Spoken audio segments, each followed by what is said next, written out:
videos.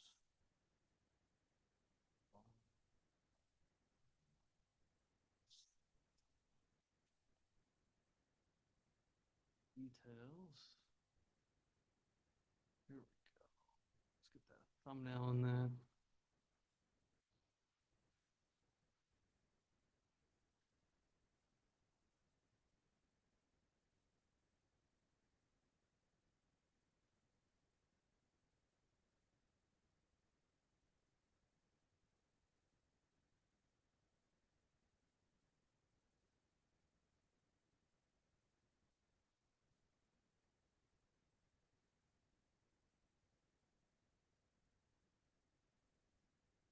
Yeah, what's the typo there? I'm not so sure. Okay. No, this is not for kids. Let's see, save that shit. All right. What are we doing now?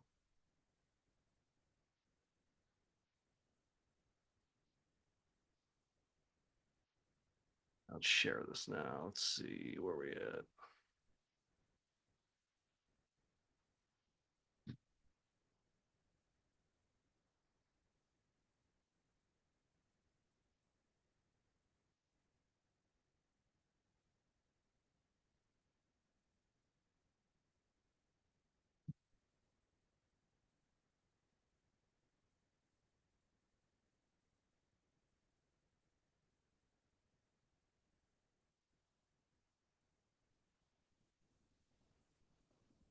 Let's get this out there. Let's get this out to the people.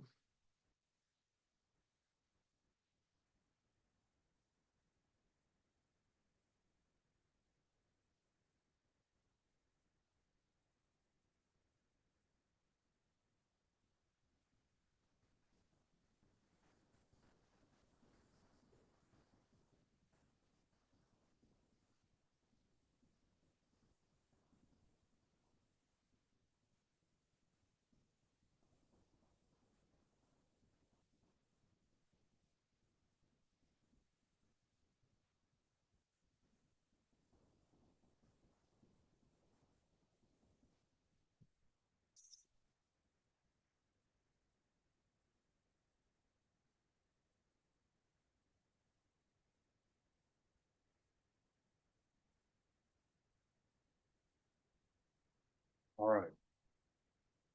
All right, let's get started here. Pull this up. How do I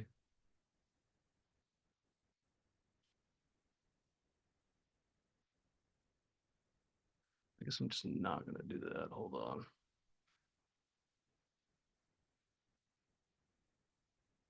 Can I see the live chat here? Okay, I can see the live chat here. What I gotta pull up. Let me mute this. Pull up the Zoom window.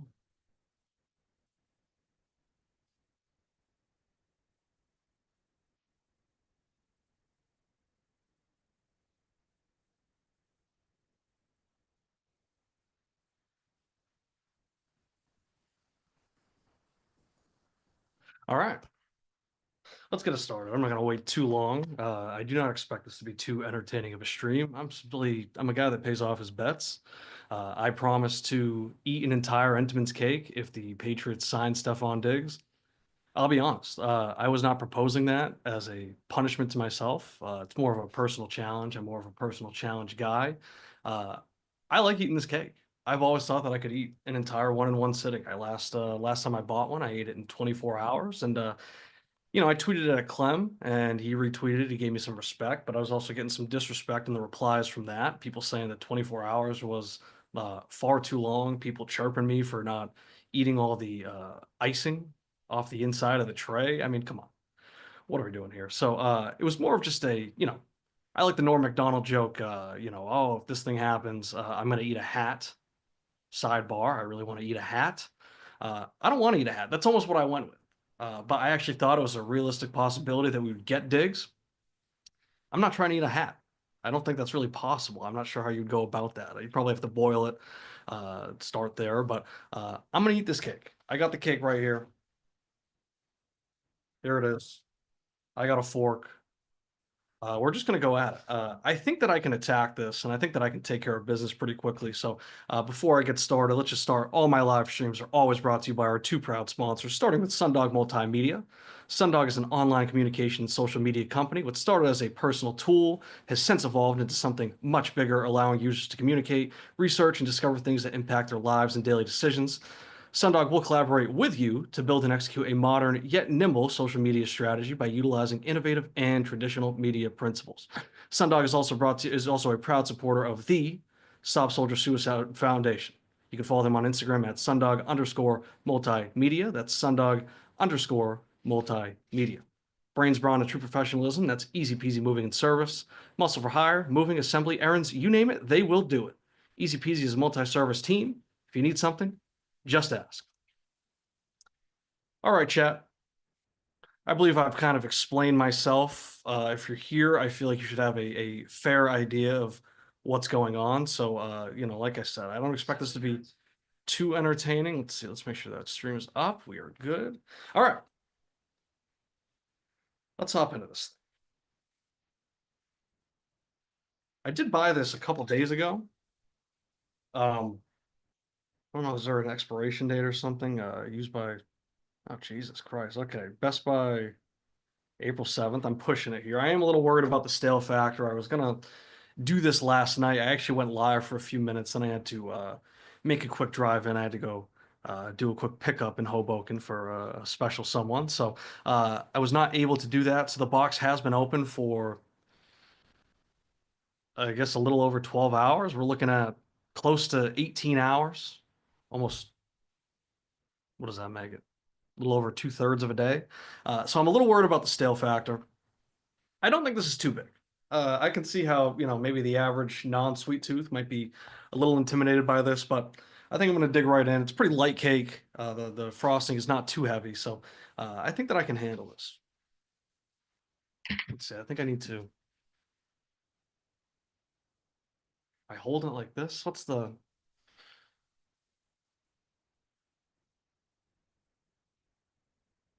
ignore my burly chest and my hourglass shape. All right, we're gonna go big bites. I think we're gonna go big bites. Look at that.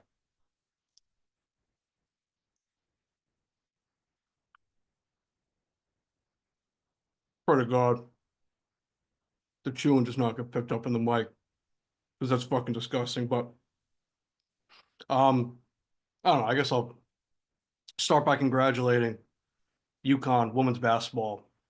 They broke nearly a 10-year drought. I've been saying on Twitter, I remember a time when uh, people, it was nearly impossible to graduate from UConn without a ring. So I'm glad that Paige Buckets could finally get one after 4 years. I know that she did tear her ACL at one of them, but um, congratulations to Gino Auriemma. I see the debate, is he the greatest coach of all time? I'm absolutely not moved by a college coach. I mean, what are we talking about? He's a great recruiter, of course, but for most of the century, he could just go on cruise control. And if you want to say, well, he's the reason that those rosters were so stacked, I mean, good for him. He can recruit. But there was like no parity in women's basketball for a long time. So I'm absolutely not moved by that. Pat Summitt, just as good. What are you going to do? Criticize a woman that had dementia at the end? I mean, come on, have some class. So, when she was alive and kicking it, that was a fantastic rivalry. I'm not going to talk about college coaches being the GOAT when it comes to the all-time sports debate. I mean, guys like Red Auerbach, Vince Lombardi, those are guys that dominated at the pro level. Phil Jackson, he has three separate three-peats between two franchises. If you want to break it down into back-to-backs, we're talking seven back-to-backs between two franchises. So I think that's far more impressive. It's a lot harder with salary cap stuff, managing pros, especially guys like Shaq and Kobe, Michael Jordan, Dennis Rodman. Uh, you can manage. Okay, Mike Bowen, I see you in the chat. All right, whatever. You know what? It's my bad for trying to give women's basketball some shine. I'll get back to eating this cake.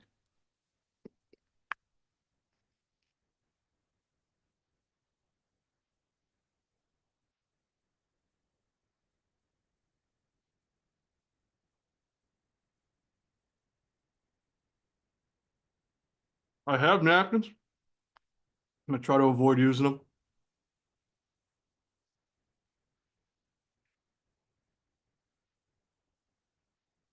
We're about a quarter in.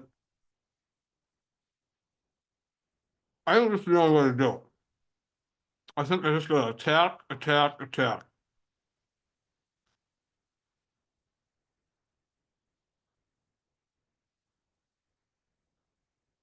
Oh, Jesus Christ. All right. That was a little reckless.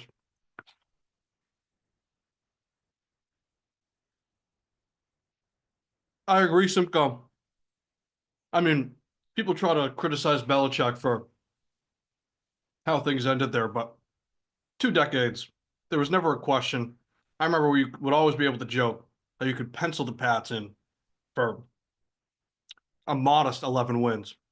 And I mean, how many AFC championships did they make it to? That was basically where their season started. So, yeah, of course. Diggs' season stats, it's tough because we don't know when he's going to start because he did obviously tear his ACL like what 6 or 7 weeks into the season. So I think it's fair to assume that he's not going to be good to go. Or I think that if you're trying to be realistic, I don't know if we can say that he's going to be ready to go, especially at full speed at least to start the season. But I feel like he should be at a clean 1,000 yard pace at least. I mean, I understand that he statistically took a little bit of a step back from what he was in Buffalo when he went to Houston, but of course he was doing that playing with Nico Collins, and also that offense was worse than what he was playing. And I know that CJ Stroud had one of the best rookie years from a passing yard standpoint. Rookie season a little overrated. He did not have touchdowns like that, but that offense obviously took a step back. I mean, we're talking about an offense that CJ Stroud was constantly under pressure. He was getting killed. They've done nearly a complete overhaul, if not a complete overhaul of that offensive line. So, there was a lot of meat left on the bone with that Houston offense, and Diggs was still at 1,000 yard pace, even at his advanced age. So, I think, yeah, I mean, now he has what I consider, I agree with you, Simcoe, a better quarterback with Drake May. I think that that's a guy that can sling it. Plus, he's just in a situation where he's now the wide receiver one again. So maybe total stats, that's tough to predict to get back to your question, Zach, but I think that he should comfortably be at 1,000 yard pace no matter how many games he plays. But I mean, for when he starts to the end of the season, I expect him to be at the top of the league when it comes to total targets. So um, I see a question: Houston or Florida? I'm going to go with Houston. I mean, I really don't have a preference there. I'm kind of cool with either. I like Kelvin Sampson. I like that coach a lot. I feel like Houston, they've always kind of been the team where it's like, watch out for them going into March Madness, all that stuff, and they never seem to totally deliver. But I like him. I like his story. I like everything that they've got going on. I like the way they play. I like teams that are really good on defense. I really love that. I'm also rooting for Walter Clayton to finish the story and become, a March legend. But at the same time, I'm going Houston because they have the defense. I think Florida's relied way too much on just making all the shots. I don't know. I just feel like we've seen it too many times. Teams like that, guys that play like that, all of a sudden they just hit a wall and the shots aren't falling. And yeah, I think it's going to be tough for Florida to just keep it up. I know that they're at the end of that run, but to put what is it, 6 games in a row together like that, it's tough. It's tough to do that. I'm going to go with Houston. I'm going to take their defense. I think it's going to be a little more low scoring than what we've seen from Florida. And plus, Houston can actually make the shots this year. So I'm going to go with them. I'm going to get halfway through this cake right now. I'm close. And yeah, I'm gonna scrape the tray. For anybody that's joining late, I did address the haters the last time I tweeted out that I killed one of these in 24 hours. People were chirping me about not scraping the frosting. I will do that to make everybody happy. All right.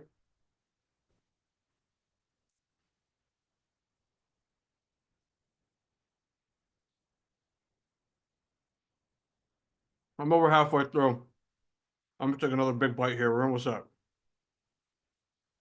I want to call it a quarter, somewhere between a quarter and a third here.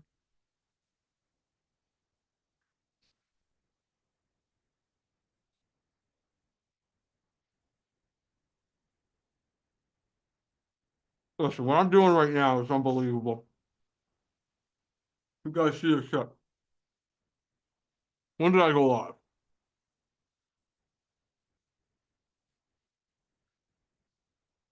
It's been 13 minutes. I'm crushing this. I could see this last quarter being tough. That was the first 75% was not my concern. I could see it, but I think, like I said, I just got to keep attacking. I think if I take breaks,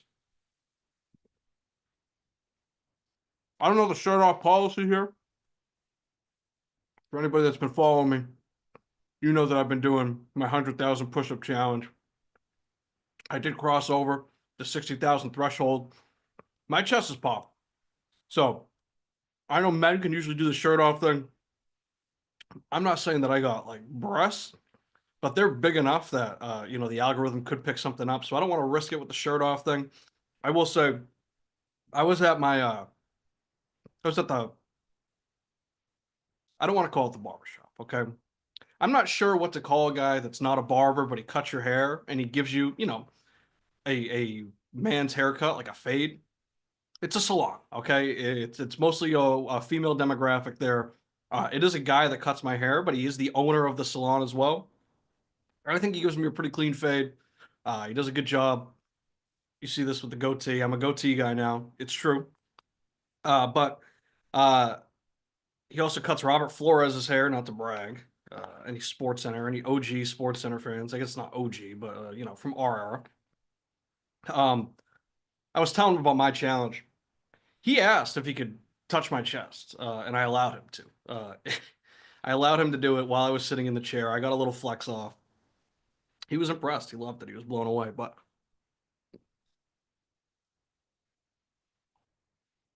maybe I should have gotten a spoon. We're getting some cake crumbles in here. It's a little tough to pick up with the little brutal. Pick this up with the fork. I'm gonna have to hold it like a fucking Neanderthal. I want to get this clean before I attack this final fourth. I actually think it's more of a final fifth, for being honest.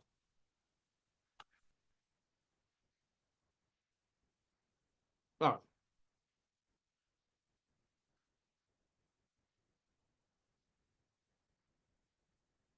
let's see.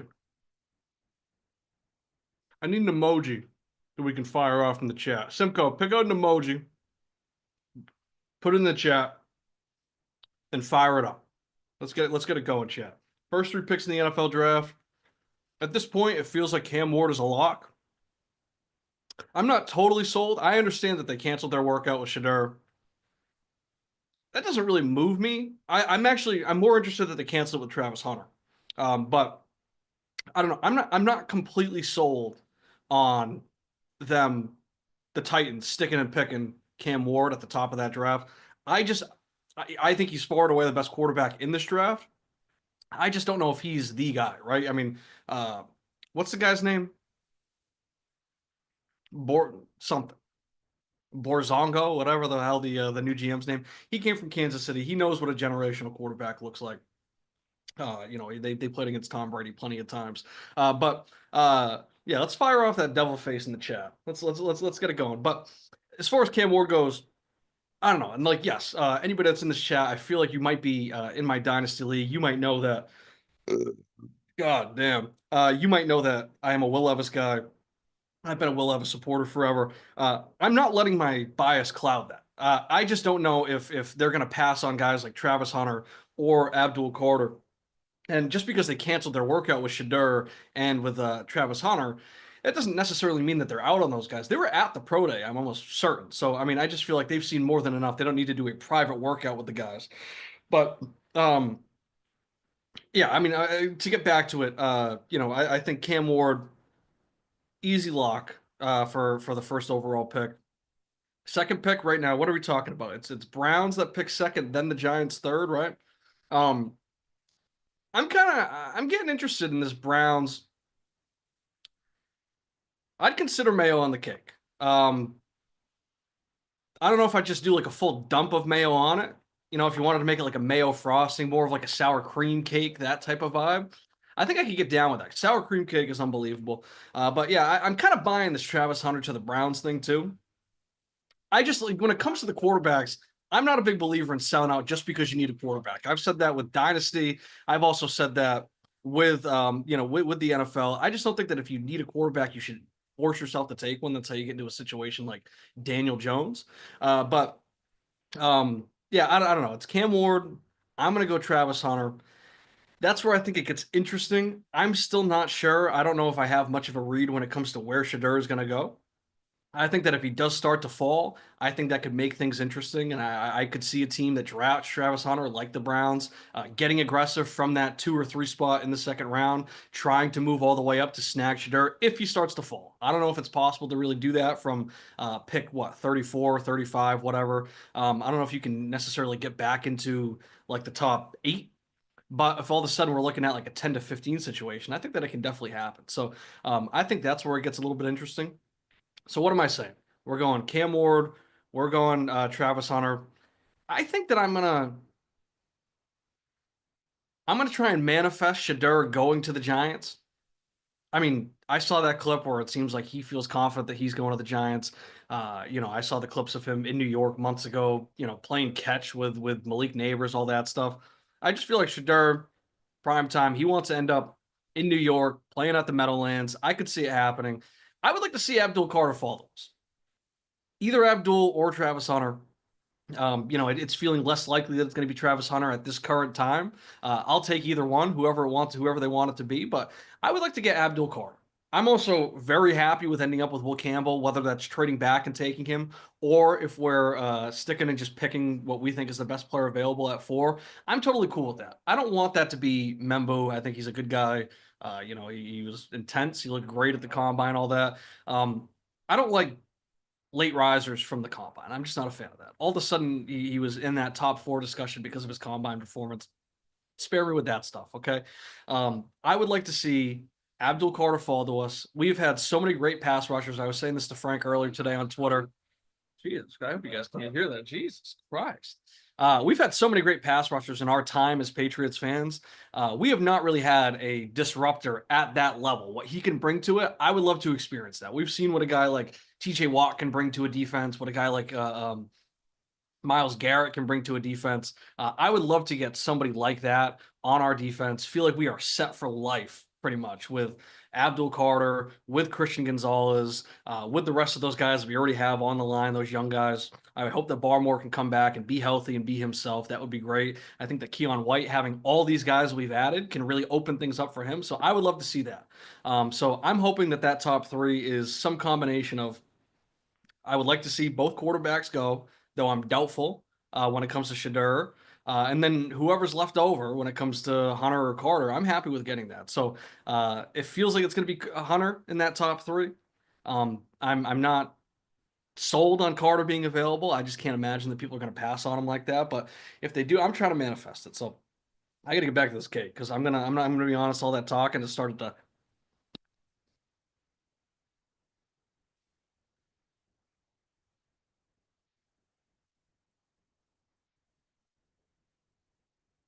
Yeah, I don't know if I can do the mayo. That was not part of the bet. I'm sorry. Okay, I'm eating a whole goddamn cake. I see it right here. I started streaming 23 minutes ago. Give me a break. If you want to fill the chat up with like a cat emoji, fire off those cats. Call me a pussy. I don't give a shit. I can't do the mayo. I did the mayo coffee, okay? Cut me a fucking break.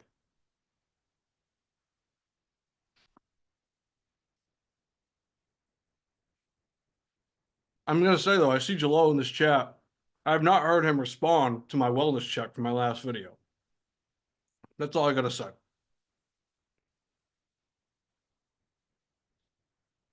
That's what I'm gonna do. Okay, we're gonna cut this off. This is where we're at now. Get this off of that edge. I'm gonna try and go cake mostly. I think it's the frosting right now that's starting to hurt me a little bit at the end. The cake is light.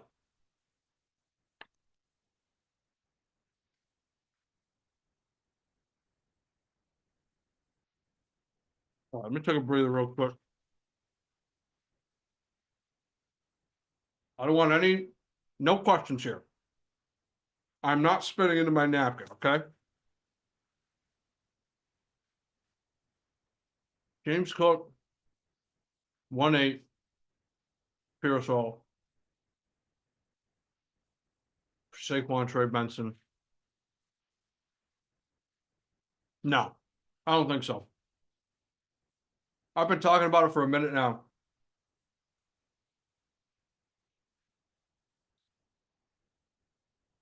I think that the whole running back age cliff is a myth, or I shouldn't say that because we have seen what happens.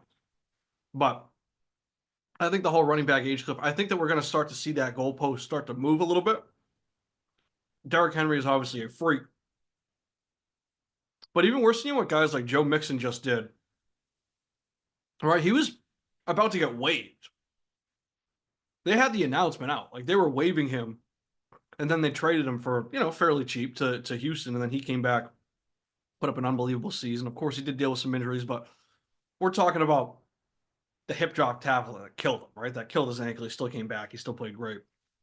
Weekend of the season, he was not great in the fantasy playoffs, but he came back. He was great in the NFL playoffs. So I'm not too concerned about him moving forward, but I'm not buying the whole age cliff, 28. Let's be nervous about all that stuff. I'm not running away from that. Even Tony Pollard just put up like a 1,000 yard season, and he was, sort of splitting the backfield. So I'm not big on that. When we're talking about trading Saquon, I think that if you have a guy like Saquon, you need to be getting like a truly generational haul. I think you need to have, and I understand this is a great running back class. I've been hyping up that running back class. I've been saying I want a piece, but I don't know, at 1-8, when you're not getting your choice, I'm just not sold on that. I don't think that you're getting anybody that's premier enough of a player out of that James Cook 1-8 and Pearsall to warrant giving off Saquon. I understand, right? It's like impossible to go back to back as RB1 in fantasy right now. That doesn't like happen since like 2014 or something like that. We're talking like a decade almost, like over that.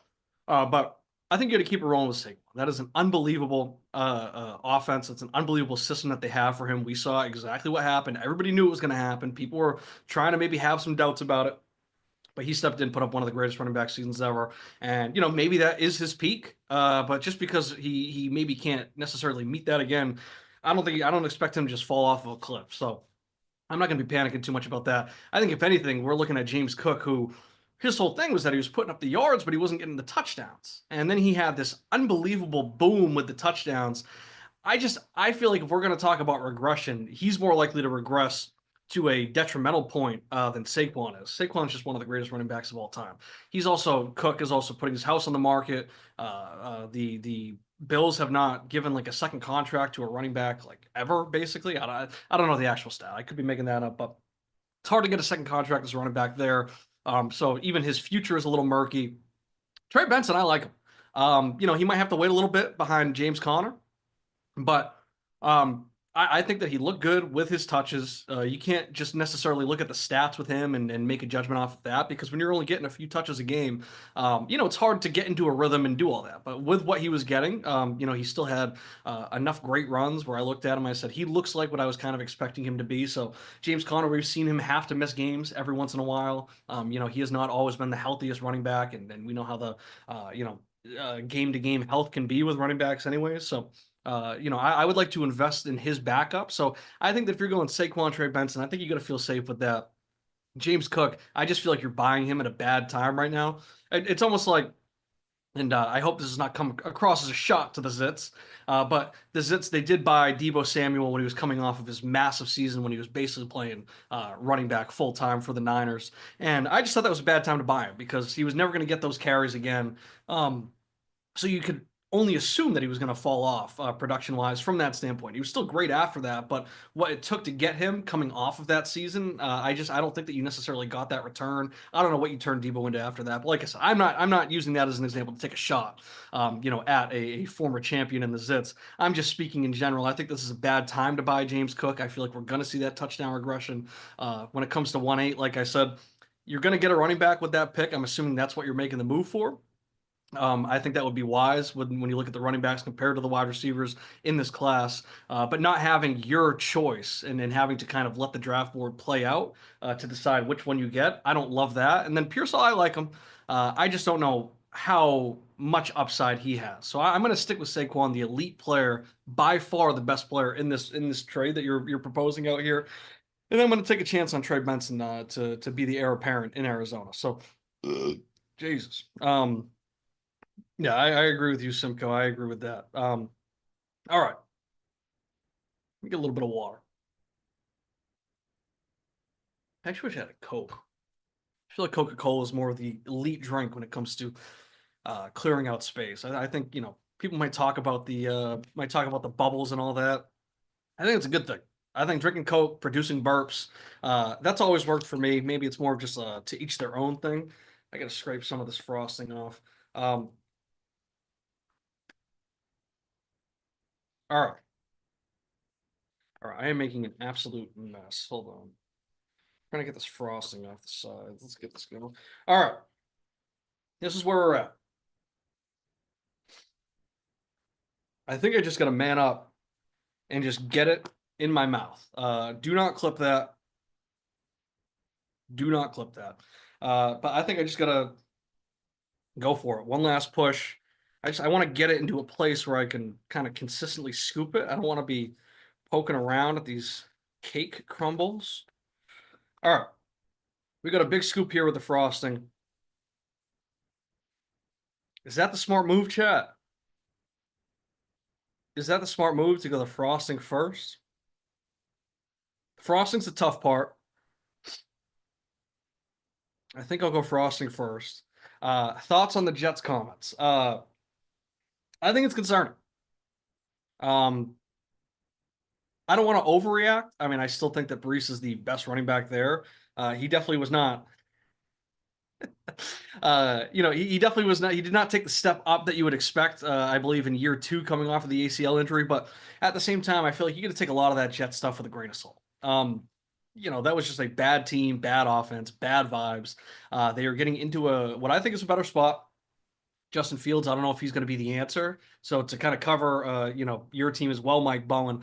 I don't know what Justin Fields is actually going to bring in terms of wins to MetLife, but when has that ever been a concern for the Jets? So whatever, I think he's going to bring some excitement. I do think that Brees Hall is the explosive guy there. Braylon Allen, he's not like an explosive guy. Who's the third running back? Was it the South Dakota State kid? What's his name? Chat, you got that name? Was it Davis? Isaiah Davis? Am I making that up? Anybody got that chat? So somebody in the chat find that for me. But yeah, I mean, you never want to hear, oh yeah, like this great running back is going to be in a three-headed attack. But at the same time, this is Aaron Glenn. He's coming over from the Lions. They just had one of the greatest two-headed attacks we've ever seen from a backfield. So I mean, if Brees Hall is good, yeah, I agree with all that. If Brees Hall is good and if he can come back and play in a better system, then I mean, I think that he should be fine, right? I mean, being the bell cow is kind of an unrealistic expectation at this point in the NFL. It's very hard to come by that sort of workload. So, I mean, he has the explosiveness to be very efficient with his touches. I think that if we were going to pick, everybody likes to do that, right? Okay, oh, this guy's coming from this team, so he wants to find his next Amon Ra, he wants to find his next Jameer Gibbs. I don't think that Brees Hall is like a direct comp to either Gibbs or Montgomery, but I do think with what he brings, he kind of leans more on the Gibbs side. And I think Braylon Allen leans more on the Montgomery side, right? He could be more of the guy that bangs between the tackles. Brees Hall's a guy that can get some receptions. You can work him outside, but also you want to get him outside the tackles, get him running up that sideline. So, if they are going to try and copy that formula that worked in Detroit, and of course, Aaron Glenn's the defensive guy. I don't know who they brought in for their offensive coordinator, but I can only assume he's a Lions guy. I don't know if that's true or not, but yeah, I mean, I don't think that Isaiah Davis is going to be a huge threat. Maybe he's a little more of a change of pace back than you'd normally see out of an RB3, but I feel like it's going to be a lot of just between those two. They're going to try and maybe recreate some of those vibes. So, all right, I'm not going to lie. I'm looking at this and I think I can do it, but there is a little bit of doubt in the back of my head. I've been talking a lot. I said I wasn't going to do that. All right. I think the frosting was a mistake. Frosting for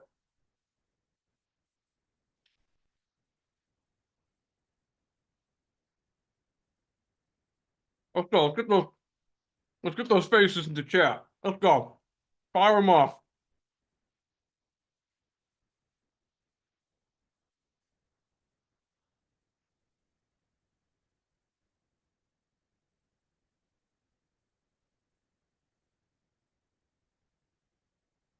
We're staying clean plate club.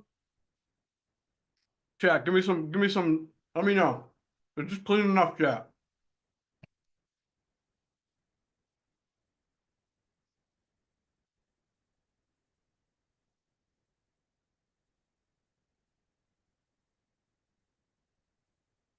Who else is doing that?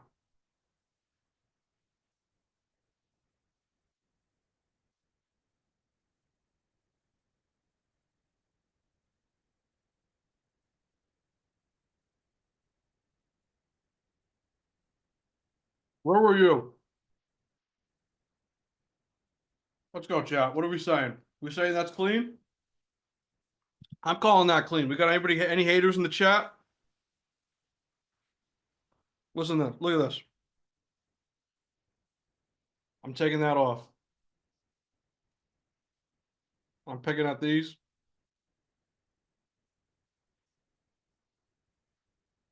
Kind of wish I just got rid of the keyboard before I did this. All right. I'm not sticking the tongue out. I already just gave you guys a clip right there. Do not screenshot what I just did there. Okay, that was hands up, mouth open. Do not screenshot that. Um, absolutely do not make photoshops of that. Please do not. I have a career.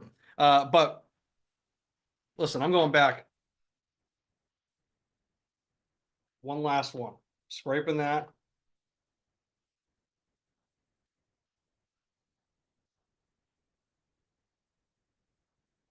Look at that. Fork clean. About as clean as I can get it. Cut me some slack, you know? Where were you?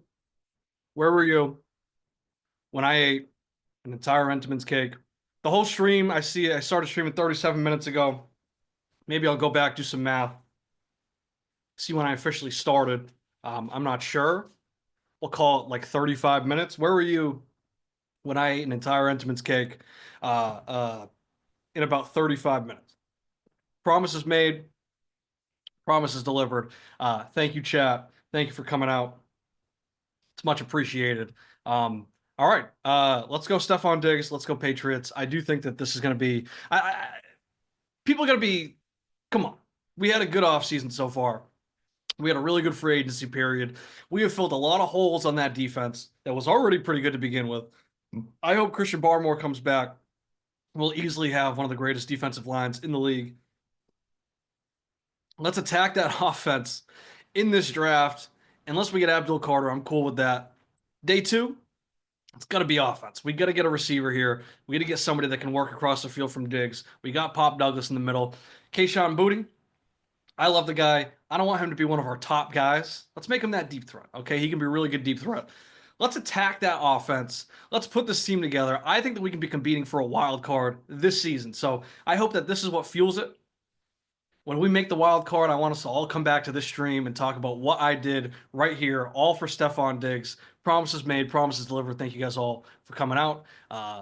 Me, Amaral, Frank, we had to postpone it for scheduling issues. Wednesday, I think we're gonna go live. I gotta figure out the how to do that. I think I can just do it through Skype like I'm doing right now, and I can invite people in. So we're gonna try and go live for that. We're gonna do our top 5 rookies at each position. I think I'll reveal my personal big board. I'm going to start working on that, putting that together, get a little graphic going. I love Will Campbell. I want it on the record if we get him, whether it's at 4, whether it's later trading back, which I would love to get him doing that. I love Will Campbell. I'm rooting for the guy. So, all right. Thank you guys for coming out. Me, Emerald, Frank, we're going to be live on Wednesday.